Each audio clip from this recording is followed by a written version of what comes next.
I am Professor Adrian Lockwell, and this is not a story about stone heads.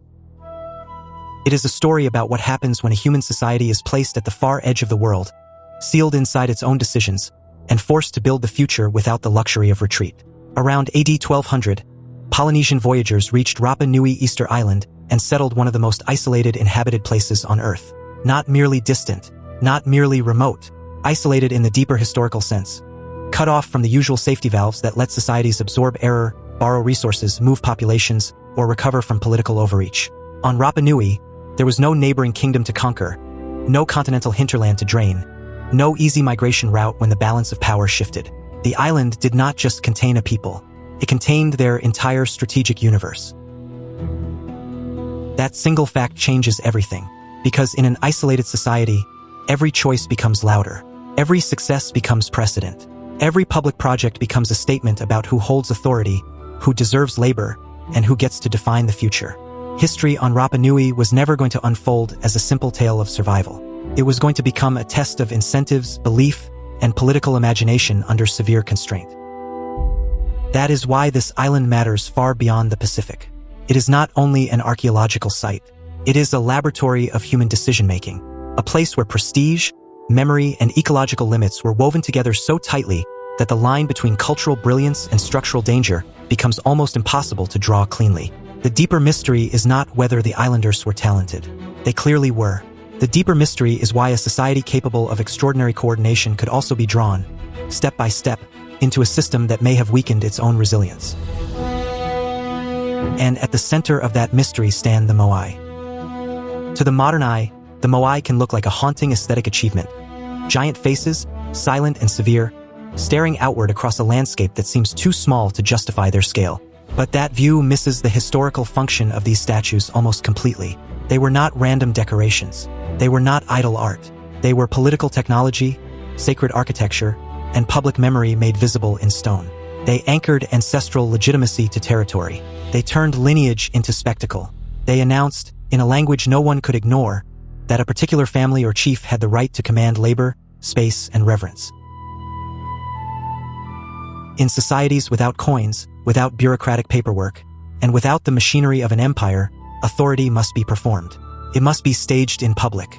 It must be seen, repeated, and believed. On Rapa Nui, the moai did that work.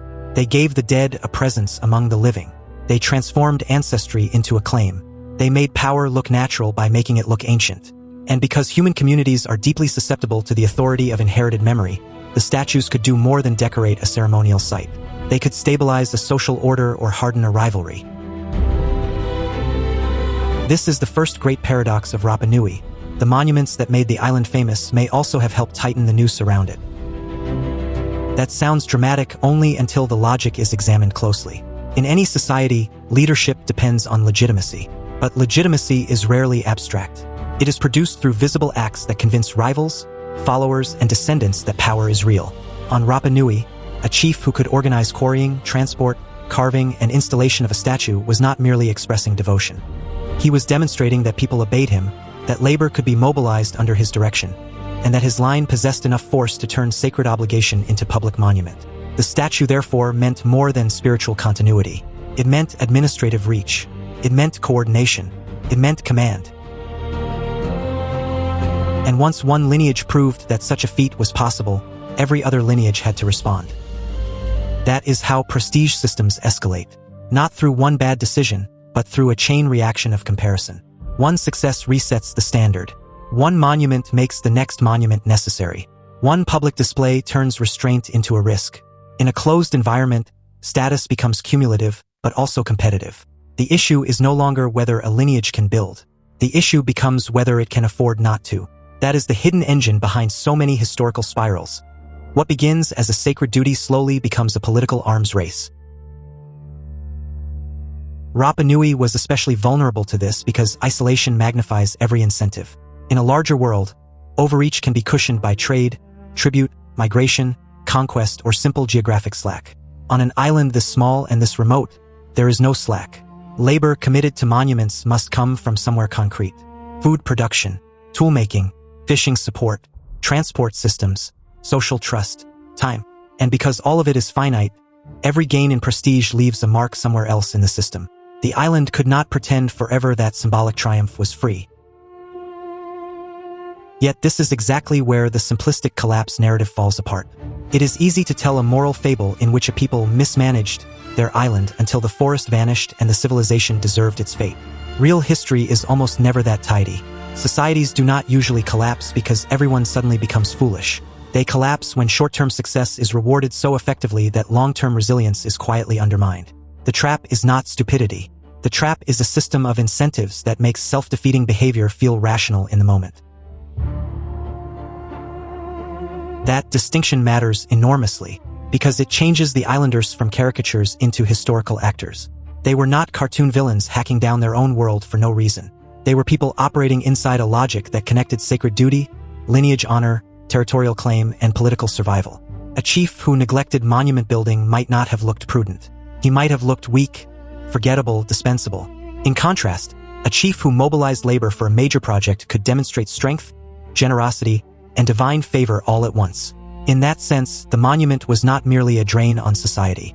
It was also insurance against political irrelevance. This is the cruel genius of prestige. It makes cost visible only after the benefits have already been spent. The moai therefore reveals something fundamental about human nature. Communities everywhere use the past to validate the present. Every nation builds myths of origin. Every elite seeks symbols that convert force into legitimacy. Every political order tries to make obedience feel ancestral. Rapa Nui simply compressed that universal tendency into a much smaller, harsher arena, where the consequences of overconfidence could not be exported elsewhere. That compression is what turns the island into a mirror. The story is not only about Polynesia. It is about the recurring human belief that visible greatness can substitute for durable balance. And that belief is dangerous because it usually begins with truth. Symbols do matter. Public works can unite a population. Shared rituals can bind a society together. Monument building can be a form of coordination, not merely waste. A statue can inspire obedience, deepen identity, and mark continuity across generations. In a fragile society, those are not trivial benefits. They can be the very things that keep a political order from fragmenting. So the decision to build more, honor more, and display more may have seemed not only defensible but necessary.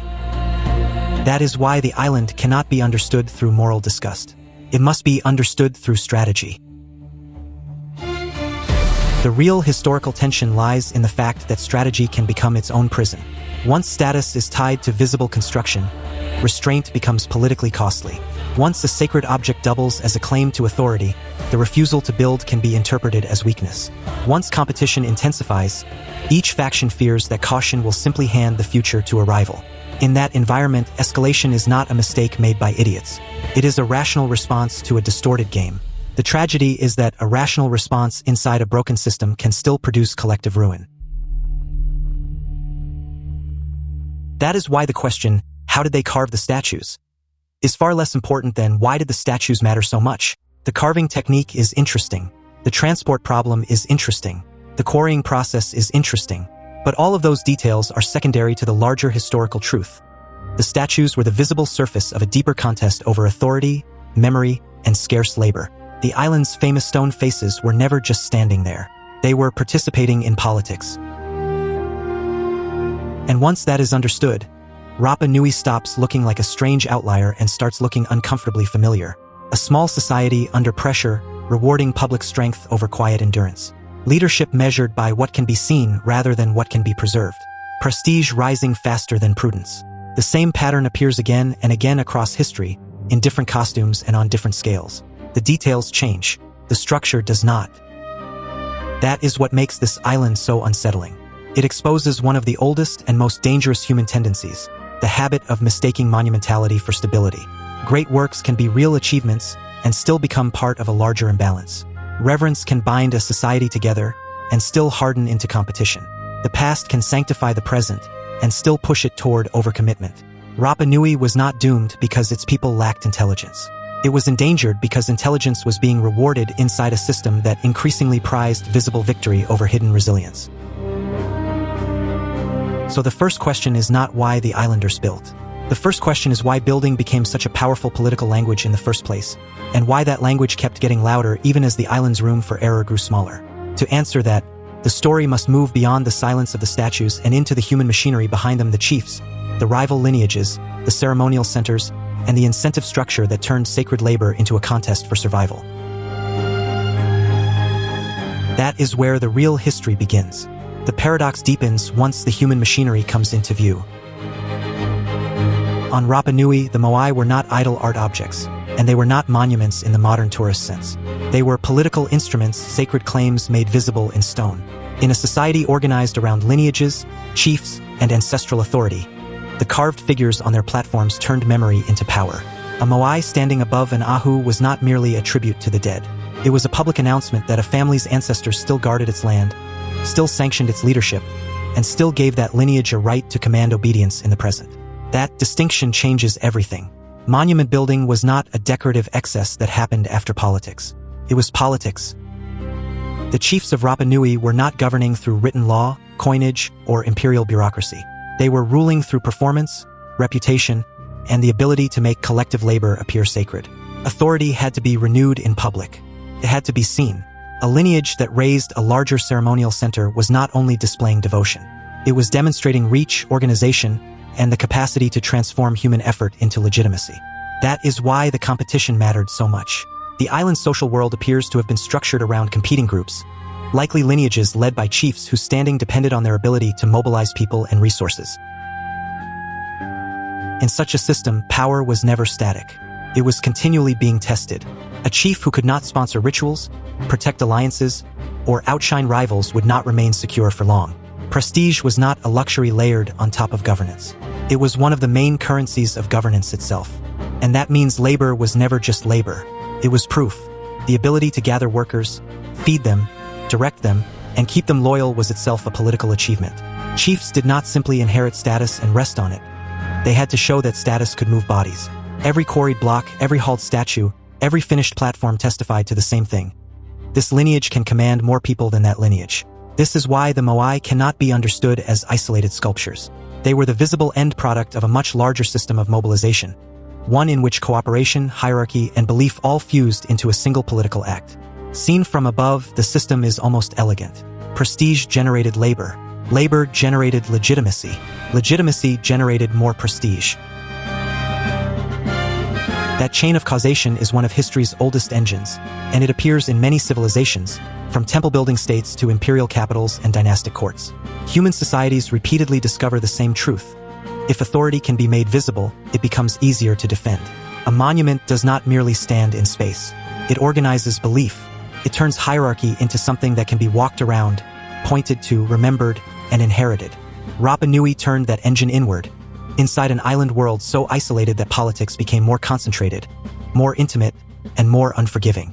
The settlement of the island, likely around AD 1200, placed Polynesian voyagers into one of the most remote societies ever built by human hands. Isolation did not make political competition disappear. It intensified it. On a small island, every advantage mattered, every alliance mattered, and every public act carried outsized weight. Competing groups were not struggling for continental empires. They were struggling for precedence, memory, sacred authority, and the right to define the landscape itself. The moai and the ahu platforms functioned as public claims. They tied ancestors to territory. They marked land with lineage and history. They said, in effect, this place belongs to us, this ritual center belongs to us, this past belongs to us, and therefore the future should belong to us as well. In a society without writing, such claims were not symbolic in the thin sense of the word. They were governance by other means. Sacred architecture helped organize the island because it turned memory into visible order. It gave the social hierarchy a physical form. It made legitimacy spatial. That is why any simple morality tale about vanity or irrationality misses the point. These projects were not the product of stupidity. They were rational acts inside a dangerous incentive structure. A chief who refused to compete risked looking weak. A lineage that failed to honor its ancestors in public risked losing followers, influence, and the respect that made leadership durable. Once one faction erected a more impressive monument, everyone else faced a hard choice: accept inferiority or answer with escalation. In that environment, restraint could be interpreted as decline. Moderation did not always signal wisdom. Often, it signaled vulnerability. This is the terrible intelligence of prestige politics. Punishes moderation, and it does so by rewarding the very behavior that eventually strains the society supporting it. Each completed monument raises the standard for the next one. What was once extraordinary becomes ordinary. What once demonstrated strength now merely preserves it. That is how competition hardens into a treadmill. The public sees honor. The chiefs see survival. But the underlying structure is teaching everyone the same lesson. If legitimacy is measured by visible achievement, then every rival must keep proving itself, and every proof must become larger than the last. The result is not chaos at first. The result is coordination. Rapa Nui's economy reveals a society that was not drifting passively toward failure, but responding actively to constraint. The island was small, remote, and limited in resources, yet its inhabitants developed intensive agricultural practices that show adaptation rather than collapse. Stone mulching, rock gardens, and other forms of cultivation helped retain moisture, reduce exposure, and improve productivity on difficult land. These methods were not signs of a broken people. They were signs of knowledge. They reflected the practical intelligence of communities that understood scarcity and tried to outthink it. That matters because collapse narratives often flatten human agency into a single dramatic image. A civilization is not a binary switch between success and ruin. It is a web of systems trying to hold together under pressure. On Rapa Nui, farming, fishing, ritual activity, transport, and social organization all depended on one another. Farming fed the population. Fishing widened the food base. Ritual practices reinforced collective identity. Transport moved stones, timber, tools, and people across the island. None of these systems existed alone. They were interlocked, and that interlock made the society impressive, but also exposed it to compounding stress. A prestige project did not consume one isolated resource. It drew on all of them at once.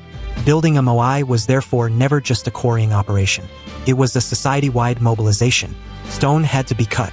Labor had to be organized. Food had to be produced for the workers. Transport networks had to function. Ritual specialists had to sanctify the undertaking. Chiefs who could orchestrate this sequence gained more than a statue. They gained proof that the social machine bent to their will. The monument became a frozen record of command, a permanent advertisement for the lineage that had the power to call resources into motion. Archaeology, however, demands caution at exactly this point. The precise methods used to move and erect some of these statues remain debated. Different interpretations continue to compete, and that uncertainty should not be hidden. What matters historically is not a single perfect transport method, but the broader reality that these feats required coordination at scale. Whether the figures were moved with sledges, ropes, tracks, or some combination of techniques, the act itself still reveals a society capable of organizing large numbers of people around a shared goal. The exact mechanics remain an open question in parts of the research. The political meaning is not. And once prestige became the currency of legitimacy, the island's leaders entered a familiar historical trap. Every success raised the baseline for the next contest. A monument that once seemed astonishing became normal. A platform that once looked commanding became merely adequate.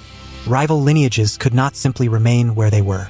They had to answer visible achievement with visible achievement, or risk seeing their status erode. This is how sacred competition becomes a treadmill. It looks stable while the cost rises underneath it. The society appears united by devotion while, in fact, it is training itself to judge value through increasingly expensive gestures. The public sees glory. The treasury sees depletion. The chiefs see honor. The land begins to see arithmetic. That arithmetic is unforgiving on a remote island. Forests were not scenery on Rapa Nui. They were infrastructure.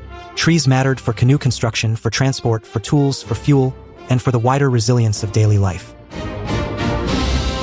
Even before the later crisis becomes visible, sustained monument building would have narrowed flexibility. Environmental debates about the island's deforestation are complex, and the evidence points toward multiple forces rather than a single cause. Human land use mattered. Introduced rats likely mattered as well because they could eat seeds and disrupt regrowth. Long-term ecological fragility mattered too. What is clear is that the island's capacity to absorb pressure was not infinite. That is the crucial point. The same organizational genius that made monument building possible also made it seductive. A chief who could rally labor for a major project could win followers, secure prestige, and elevate his ancestors above rival lines. That was not a meaningless performance. It solved immediate political problems. It answered the demand for legitimacy in a world where status had to be demonstrated, not merely claimed. But the very success of the system encouraged ever larger commitments to a politics of honor that was expensive by design. The island's greatest monuments should therefore not be read as signs of a people hypnotized by superstition or reduced to mindless ritual. They should be read as the material evidence of a competitive order in which sacred display had become a tool of statecraft. The moai were ancestor figures, yes, but they were also arguments. They declared who mattered, who commanded, and who had the power to turn communal effort into durable memory. In a society with limited land and no outside empire to absorb internal rivalry, such arguments carried extraordinary force. That is why the story remains so unsettling. The islanders were not fools chasing empty symbols.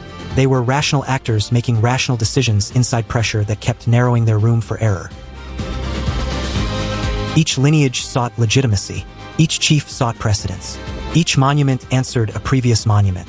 The chain grew longer, heavier, and harder to reverse. What began as a system for reinforcing order gradually became a system that could reward escalation faster than restraint. Prestige had become statecraft, and statecraft had become a contest of monuments. But once a civilization begins to prize visible triumph over sustainable balance, the ground beneath it starts to change. The real question is no longer whether the society can build. It is whether it can stop building before the cost of appearing strong exceeds the capacity to remain strong. On Rapa Nui, that tension was already tightening. The political machine was working exactly as intended, and that is precisely what made it dangerous. Because once the race for sacred status outruns the island's ability to absorb the strain, every new victory begins to weaken the structure that made victory possible in the first place. For a time, the system still looked coherent. The chiefs could still summon labor, the clans could still compete, and the island's sacred geography still linked ancestry, territory, and authority into a single political language. But that coherence depended on a condition history rarely grants for long: flexibility. And flexibility was exactly what began to disappear. Rapa Nui was never a society with much margin for error. Its people lived inside a narrow ecological equation, where soil, rainfall, fish, timber, and labor all had to be balanced at once. That is why the deforestation question matters so much. It was not simply a story of trees disappearing and then, all at once, civilization collapsing like a dropped object. It was a slow compression of possibilities. Forest loss meant fewer trunks for canoes, fewer fibers for rope, fewer seeds to regenerate the landscape, and less resilience when droughts or storms arrived. In a place already isolated beyond imagination, the disappearance of trees was not one problem among many. It was the narrowing of the island's strategic horizon. And yet the historical record refuses the comfort of a single cause. The forests did not vanish through one neat act of greed, as if a society had simply decided to destroy itself in a single dramatic gesture. Human land use mattered. So did the island's ecological fragility. So did the rats introduced by the first settlers, which almost certainly devoured seeds and made regeneration harder. Long before any later crisis became visible, the island was already carrying a hidden vulnerability, a landscape that could be damaged faster than it could recover. In other words, Rapa Nui was not doomed by one mistake. It was pressed, gradually and cumulatively, by several forces at once until the environment could no longer absorb the strain. That is where human nature enters the scene with brutal clarity. Scarcity does not always make elites cautious. Very often, it makes them desperate to prove strength before their rivals do. On a stable island, a chief could think in generations. On a tightening island, the incentives changed. A lineage that stopped building risked losing honor. A leader who failed to display divine favor, ancestral power, and political vitality could watch authority erode in real time. The pressure was no longer simply to rule. It was to be seen ruling and to be seen ruling now. So the answer to scarcity was not always restraint. Sometimes it was acceleration. That acceleration was rational in the short term and catastrophic in the long term. Because once prestige becomes the currency of legitimacy, prestige projects stop being decoration and become weapons. A new moai was not merely an act of devotion. It was a public claim. This lineage endures, this ancestor protects, this chief commands labor, this group still matters. In a resource-rich world, such claims can remain symbolic. In a resource-poor world, they become existential. Every monument announces power, but it also consumes power. Every successful display confirms a leader's authority, but also drains the labor, timber, and coordination needed to preserve the wider system. A society can survive ritual competition for a long time until competition begins to eat the foundation beneath it. That is the hidden logic of decline on Rapa Nui. The same prestige politics that built legitimacy also raised the stakes of collapse. Once the island's buffer began to thin, every clan had more reason to push harder, not less. No faction wanted to be the one that blinked. No leader wanted to be remembered as the man who stopped building while rivals continued. In such a climate, overcommitment is not a sign of madness. It is often the most intelligible move available to a political actor trapped inside a brutal incentive structure. The island could not negotiate with incentives. At some point, the old balance between ritual ambition and ecological capacity began to fail. The society that had once transformed ancestry into architecture now confronted a harsher truth. Architecture could not manufacture timber, and prestige could not refill a depleted landscape.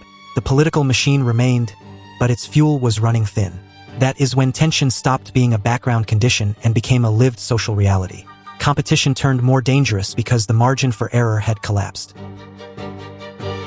Archaeological evidence points toward social stress and conflict, though the sequence has to be handled carefully. Collapse was not one explosive night when the island suddenly fell into darkness. It was a process.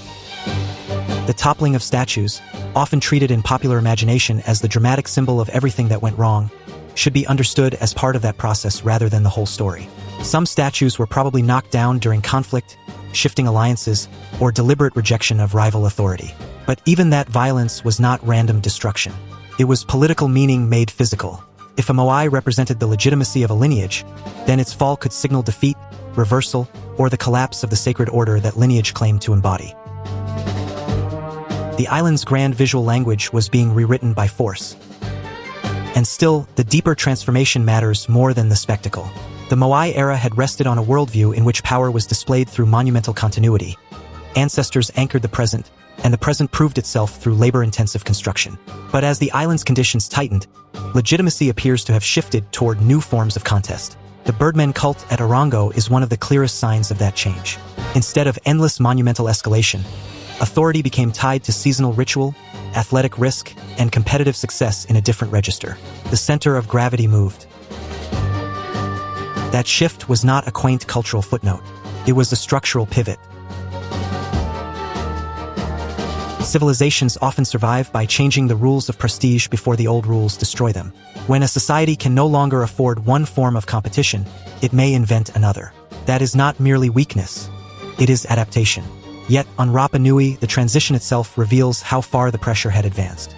Monument building had become too costly, too tightly bound to a fading order, too difficult to sustain without worsening the island's stress. So legitimacy migrated. The Birdmen contest was more than ritual drama. It was an attempt to channel rivalry into a political arena that demanded less from the island's exhausted material base. That tells us something profound about human societies. They rarely abandon competition. They redesign it. The island did not become peaceful because people suddenly grew wiser. It became different because the old methods of proving dominance were no longer viable. In that sense, the Birdmen cult was both solution and admission. A solution because it offered a new mechanism for political order. An admission because it revealed that the world of the moai was no longer sustainable under the old assumptions. A civilization does not usually announce its decline with a trumpet blast. More often, it quietly changes the terms of legitimacy and hopes the new arrangement will hold. Sometimes it does. Sometimes it does not. On Rapa Nui, the transition appears to have occurred in an atmosphere already marked by tension, uncertainty, and weakened resilience. The island had become a place where internal rivalry no longer had the luxury of abundance behind it. Status could still be fought over, but now the fight took place in a contracting world. That is what makes this moment so haunting. The people were not irrational. They were trapped in a game where the smartest move for each player made the board worse for everyone. This is the tragic intelligence of systems collapse. No single person needs to be evil for the outcome to become disastrous. No leader needs to be a fool. A society can assemble a chain of sensible choices that, linked together, become a catastrophe. Protect honor, mobilize labor, defend lineage, compete before rivals gain advantage, preserve sacred duty, maintain legitimacy. Each step makes sense on its own. The disaster appears when the sequence is complete. And by the time the system's contradictions become obvious, the society is already living inside their consequences. That is why the internal pivot on Rapa Nui matters so much. It is not merely the story of statues falling and rituals changing. It is the moment when a prestige economy collided with the arithmetic of limits. The island's leaders were forced, by environment and rivalry alike, into an ever narrower corridor of choices. Some doubled down, some shifted the rules. Some likely tried to preserve order in a world where order had become expensive. But the central fact remained: the old balance of power was gone. And that loss was not abstract. It reshaped everyday life at the level of survival. A society dependent on canoes faced declining mobility. A society dependent on coordinated labor faced rising costs. A society dependent on ritual authority faced the growing possibility that ritual itself could no longer justify the sacrifices it demanded. Once those pressures converged, the island's political logic had to evolve or break. On Rapa Nui, it did both. The old order fractured, and out of that fracture came a different structure of legitimacy, one born not from abundance but from constraint. The island had built a civilization impressive enough to leave a permanent mark on the human imagination. Then it discovered one of history's oldest laws. Legitimacy that consumes its own foundation cannot expand forever, can only postpone the reckoning. And just as that reckoning settled over the island from within, a second kind of pressure would eventually arrive from beyond the horizon, turning a strained society into a far more vulnerable one. The internal pivot was not the end of the story. It was the point at which the island, already weakened by its own long competition, became ready for the harsher shocks that history still had in store. By the time European sails finally appeared in AD 1722, Rapa Nui was already living inside the long shadow of decisions made generations earlier. But that detail matters because it destroys the most seductive lie in collapse stories: the idea that a people was doomed from the beginning, as if history were fate in disguise. The Dutch arrival did not instantly end the island's story. It opened a new and fragile chapter. One more contact in a world that had already become strained. One more intrusion into a society that had spent centuries balancing ambition against scarcity. Outsiders came and went. They observed, traded, misunderstood, and sometimes destabilized. They did not create every weakness on the island. But they moved through those weaknesses like a hand finding cracks in stone. And then came the greater catastrophe. The kind that does not arrive all at once, because real historical disasters rarely announce themselves with a single trumpet blast. They accumulate, they compound, they turn a society's existing vulnerability into a demographic collapse that no local system can simply absorb. In the 1860s, slave raids tore across parts of the Pacific with the predatory logic of empire at its most ruthless. Rapa Nui was not spared. Men were seized, women were taken, elders, the keepers of memory, disappeared into a machinery of profit that treated human lives as cargo. Families were shattered not only in the immediate sense, but in the historical sense as well. Because when a society loses its elders, it loses more than people. It loses memory, ritual knowledge, genealogies, place-based authority, the subtle habits that allow one generation to hand civilization to the next without dropping it. Those who survived often returned carrying something else with them: disease. And disease does not merely kill individuals. In a small and isolated population, it attacks continuity itself. It reduces birth rates, distorts age structures, weakens recovery, and turns every future into a narrower corridor. A society can survive a wound, can sometimes survive two. But when raiding, epidemic pressure, and prior isolation converge, the result is not simple decline. It is demographic fracture. Lineages thinned, knowledge transmission faltered. Social authority became harder to stabilize because the people who had once embodied continuity had been removed, silenced, or dispersed. The island's history did not end in one dramatic instant. It entered a long season of damage. And that distinction matters because collapse is often imagined as a cliff. In reality, it is more often a staircase of losses so gradual that each step can be mistaken for a temporary setback until the ground is suddenly gone. And yet the fullest truth refuses to serve tragedy alone. Rapa Nui did not vanish. That sentence matters more than almost any other in the entire history of the island. Because it corrects the oldest and crudest version of the story, the version that treats collapse as if it meant total erasure. It did not. The islanders survived. They adapted. They endured foreign pressure, ecological limitation, and demographic catastrophe without dissolving into silence. Their culture was damaged, not annihilated. Their descendants remained. Their identity persisted. Their memory continued under conditions that should have broken it. That persistence is not a footnote to the tragedy. It is the tragedy's answer. Modern scholarship has therefore pushed back hard against the easy morality play that once tried to turn Rapa Nui into a warning about one people's supposed stupidity. Because that story is too tidy to be true. It flatters the observer. It implies that collapse belongs to somebody else, somewhere else, in some ancient and exotic place where poor judgment supposedly made catastrophe inevitable. But real history is rarely that convenient. It is rarely that comforting. The older story wanted a single culprit, one bad decision, one overbuilt monument, one society that somehow chose ruin with shocking enthusiasm. But historical reality is almost never so simple. Real collapse is usually a system's failure. A condition in which incentives reward the wrong things for too long, until the very behaviors that once looked like success begin to consume the foundations of survival. That is the deeper Rapa Nui lesson. The island was not destroyed because its people lacked intelligence. It was stressed because rational actors inside a constrained system kept doing what their institutions encouraged them to do. Chiefs sought legitimacy. Lineages sought honor. Communities sought advantage. Prestige was public. Status was measurable. Authority had to be performed in front of rivals. And once prestige becomes a political currency, it is difficult to stop spending it. The logic is merciless. If one lineage raises a monument and gains authority, the rival lineages feel pressure to answer. If one chief demonstrates the power to mobilize labor, another must prove equal strength. If one ritual center accumulates prestige, the others cannot simply remain still without risking irrelevance. In that kind of environment, restraint is not always rewarded. Often, restraint looks like weakness, and weakness in a competitive political order invites loss. So the system keeps escalating. Not because everyone is foolish, but because everyone is trapped inside a structure that converts hesitation into vulnerability. That is what makes the story so unsettling. The people making these choices were not cartoon villains. They were human beings operating under incentives that made short-term advantage feel rational even when long-term resilience was quietly being sacrificed. And that pattern is not confined to one island in the Pacific. Every age has its own version of the same mistake. Institutions learn to reward visible strength more than durable strength. They learn to prize the project that can be celebrated now over the foundation that can be trusted later. States chase symbolic victories.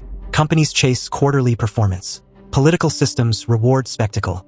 Even families and communities, in miniature, can spend trust to preserve appearances, as though being seen as powerful were the same thing as being secure. But history keeps issuing the same correction. Performance is not protection. That is why outside contact mattered so much when it arrived. External shocks do not create fragility from nothing. They reveal it, they exploit it, they accelerate whatever internal pressure has already been building. When the Dutch appeared in AD 1722, they did not invent the island's problems.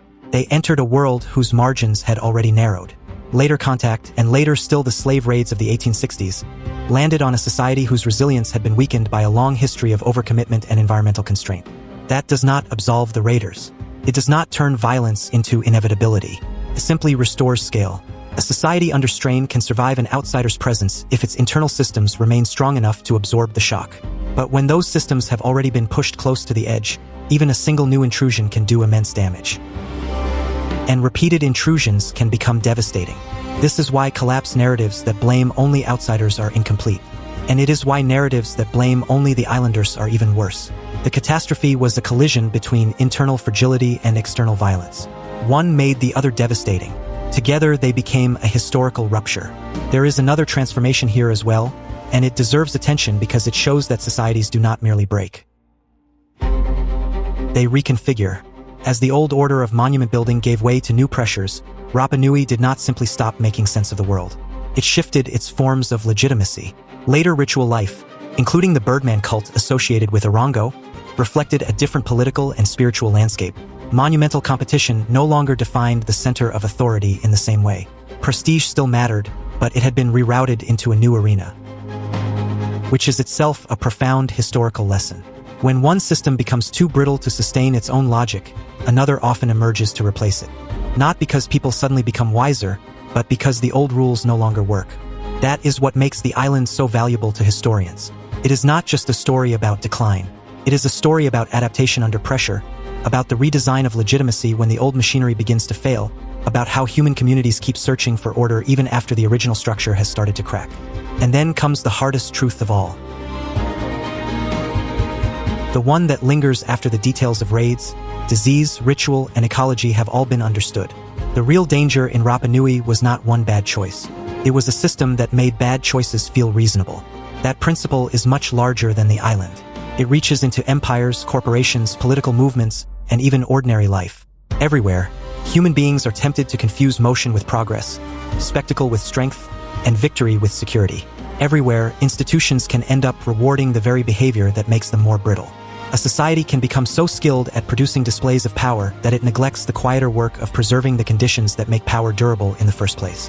That is why Rapa Nui remains unsettling rather than merely tragic. It is not a dead civilization preserved behind glass. It is a mirror. And the image it returns is not flattering.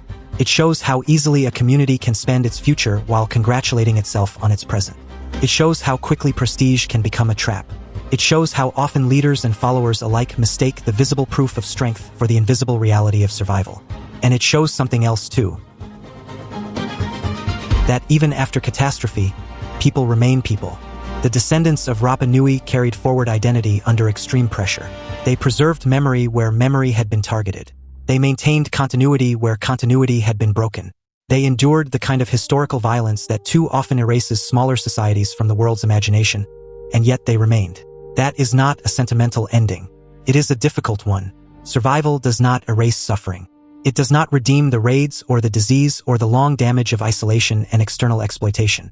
But it does insist that human beings are not only vulnerable. They are stubborn in the deepest sense of the word. So the final lesson is not that civilizations are fragile in the abstract. Every civilization is fragile. The real lesson is that fragility becomes fatal when prestige outruns restraint, when leaders confuse the performance of power with the preservation of power, and when a society keeps rewarding the very signals that make it less able to endure shock. That is the old pattern. Ancient, recurring, and still alive in modern institutions. It traveled across oceans. It governed island politics. It helped turn a remarkable human society into a cautionary example of systems under pressure. And it still waits quietly and patiently in the incentives of the present day. So the question Rapa Nui leaves behind is not whether one civilization was foolish and another enlightened. It is far more uncomfortable than that. When a society must choose between being admired and being enduring, why does admiration so often win? If this kind of historical analysis matters, the next video on the screen continues the larger pattern. And if a deeper explanation of collapse, resilience, and power belongs in the ongoing record, subscribe for more history that treats human beings as strategists, not caricatures. What seems more decisive in this story? The island's internal pressures, or the later violence that struck it from the outside? Share that view below and then move on to the next chapter of the same uneasy pattern and